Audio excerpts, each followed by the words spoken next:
Bismillahirrahmanirrahim. Assalamualaikum warahmatullahi wabarakatuh. Alhamdulillahirrabbilalamin. Wassalatu wassalamu ala asyrafil anbiya'i wal mursalin wa ala alihi washabihi ajma'in. Amma ba'd. Alhamdulillah, pada kesempatan kali ini saya meluangkan waktu untuk memaparkan materi dari mata kuliah perencanaan dan metode pembelajaran, di mana subbab pada materi kali ini yaitu konsep dasar perencanaan dan pembelajaran oleh Bapak dosen Bayu Sukma Nara.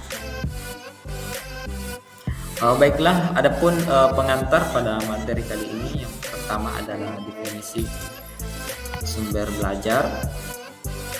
Sumber belajar didefinisikan sebagai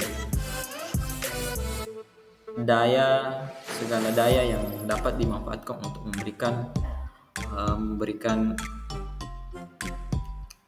manfaat kepada seseorang dalam belajarnya. Nah, hal ini senada dengan pendapat yang menyatakan bahwa sumber belajar adalah sebagai tempat atau lingkungan sekitar, benda dan orang yang mengandung informasi dapat digunakan sebagai wahana bagi peserta didik untuk melakukan proses perubahan tingkah laku. Selain itu, sumber belajar juga dijelaskan sebagai semua sumber, baik itu data, orang, dan barang, yang dapat digunakan oleh peserta didik baik secara terpisah maupun dalam bentuk gabungan. Biasanya dalam situasi informasi untuk memberikan fasilitas belajar. Kemudian yang kedua adalah pentingnya pemilihan sumber belajar yang tepat. Nah, pemilihan sumber belajar yang tepat sangat penting karena dapat memberikan kekuatan. Dapat memberikan kekuatan dalam proses belajar mengajar, sehingga tujuan instruksional dapat tercapai secara maksimal. Sumber belajar yang tepat harus mampu mengubah dan membawa perubahan yang sempurna terhadap tingkah laku sesuai dengan tujuan yang ada, menunjukkan nilai-nilai instruksional edukatif. Selain itu, pemilihan sumber belajar yang sesuai dapat memotivasi siswa, terutama yang berada pada tingkat yang lebih rendah, untuk memberikan pengaruh efektivitas proses pembelajaran, tetapi juga efisiensi waktu, efisiensi waktu dan penggunaan sumber daya yang tersedia. Kemudian yang ketiga adalah faktor-faktor yang mempengaruhi pemilihan sumber belajar. Nah, apa saja faktor-faktor yang mempengaruhi pemilihan sumber belajar ini? Yaitu yang pertama adalah situasi pembelajaran. Nah, situasi pembelajaran ini apakah sistem penyampaiannya ditunjukkan untuk seseorang peserta didik, kelompok peserta didik, kelas konvensional, atau belajar jarak jauh. Kemudian yang kedua adalah karakteristik peserta didik. Jadi kita harus mengetahui karakter dari peserta didik kita, termasuk tipe belajar dan usia, minat peserta didik. Nah, yang ketiga adalah tujuan pembelajaran atau kompetensi. Yang keempat, ketersediaan sumber belajar. 5. Fleksibilitas. 6. Ekonomis. 7. Bentuk, format atau keadaan fisik sumber belajar.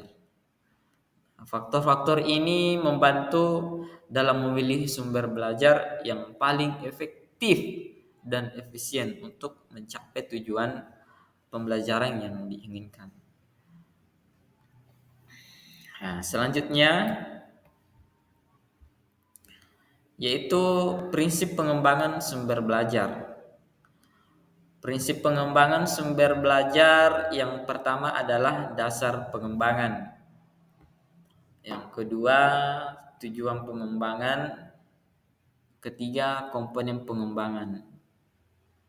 Pesan, orang, bahan, alat, prosedur, lingkungan, dan pengelolaan. perlu kita kembangkan dalam sumber yang kita dapatkan dalam proses pembelajaran. Nah, selanjutnya adalah kelebihan dan keterbatasan media pembelajaran. Yang pertama yang biasa kita gunakan pada umumnya ya adalah papan tulis, kemudian overhead transparencies, audio tab, slide, film atau video. Kemudian yang kedua adalah biaya produksi penyimpanan daya tarik visual. Selanjutnya adalah strategi membangkitkan kesiapan siswa. Ada 3. Yang pertama adalah informasi latar belakang. Jadi strategi yang digunakan untuk membangkitkan kesiapan siswa adalah kita harus mencari informasi latar belakang siswa tersebut atau peserta didik tersebut. Kemudian daftar kata kunci. Kemudian yang ketiga adalah diskusi pasca mendengarkan. Setelah kita menyampaikan beberapa materi 1, 2 atau 3, kita sharing dengan siswa, memberikan tanya jawab sambil mendiskusikan hal-hal apa yang belum diketahui. Kemudian selanjutnya adalah kriteria pemilihan sumber belajar.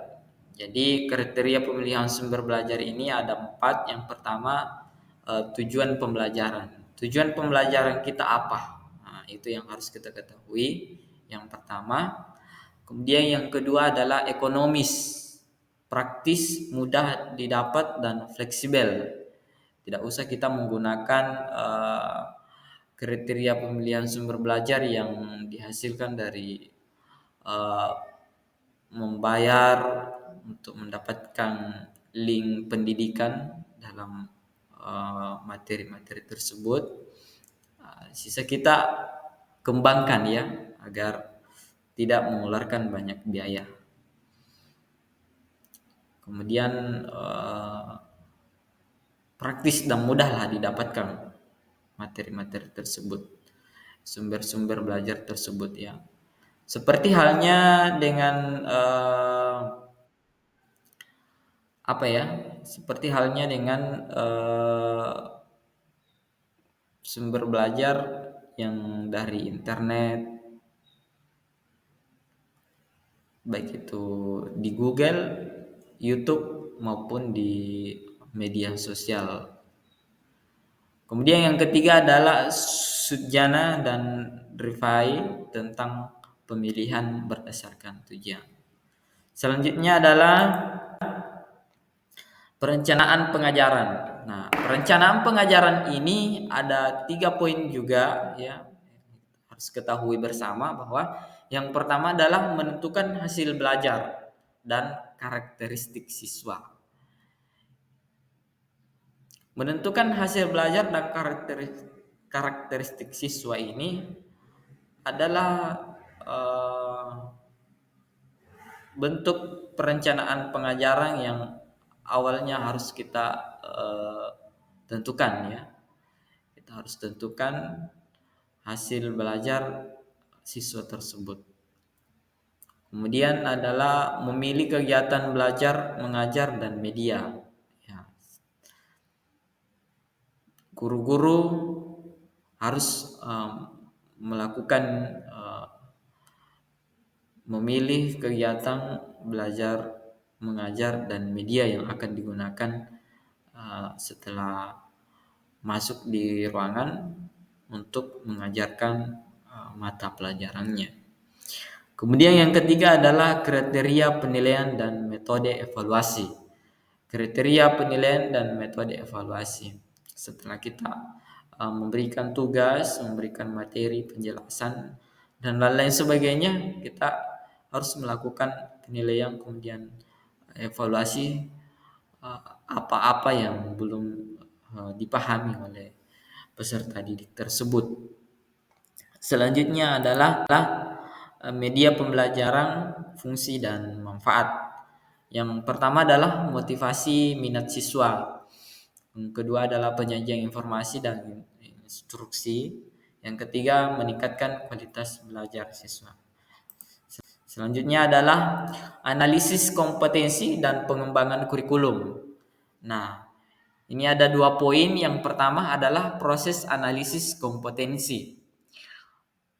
Yang kedua adalah prinsip-prinsip pengembangan kurikulum berbasis kompetensi. Nah, ini harus kita kembangkan dalam analisis kompetensi di pengembangan kurikulum. Nah, selanjutnya adalah model pembelajaran Socrates dan media berbasis visual atau audio. Ada 3. Yang pertama adalah penjelasan konsep melalui pertanyaan. Jadi kita melakukan pertanyaan-pertanyaan kepada siswa atau peserta didik. Setelah itu memberikan penjelasan dari hasil pertanyaan-pertanyaan siswa tersebut. Yang kedua adalah prinsip dan unsur visual dalam mengembangkan media. Yang ketiga, penggunaan media audio dalam pembelajaran. Kita memberikan suara untuk menjelaskan materi pembelajaran yang diberikan kepada siswa agar media berbasis audio ini tidak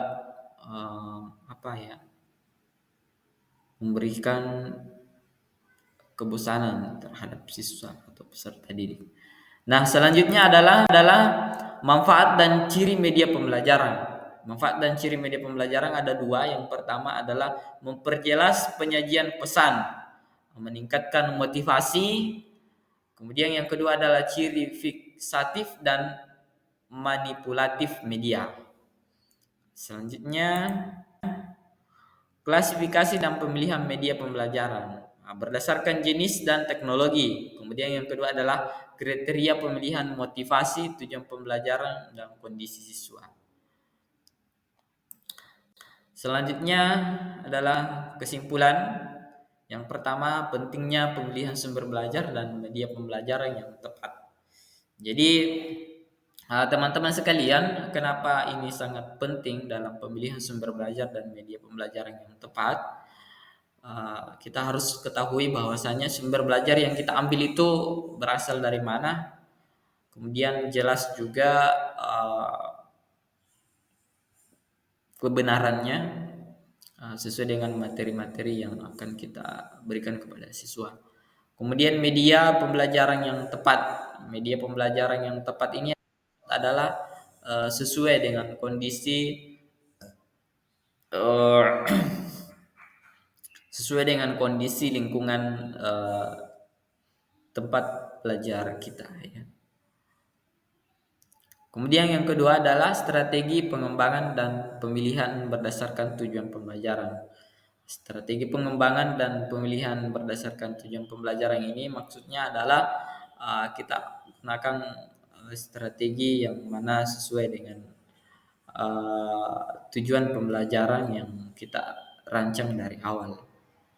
Ya, terima kasih. Mungkin itu saja yang saya sempat paparkan. Kurang dan lebihnya mohon dimaafkan. Terima kasih banyak atas waktunya dan kesempatan yang telah diberikan kepada saya selaku mahasiswa Ashabul Kahfi. Berterima kasih. Mohon maaf bila ada kesalahan dan mengucapkan billahi sabilil haq. Assalamualaikum warahmatullahi wabarakatuh.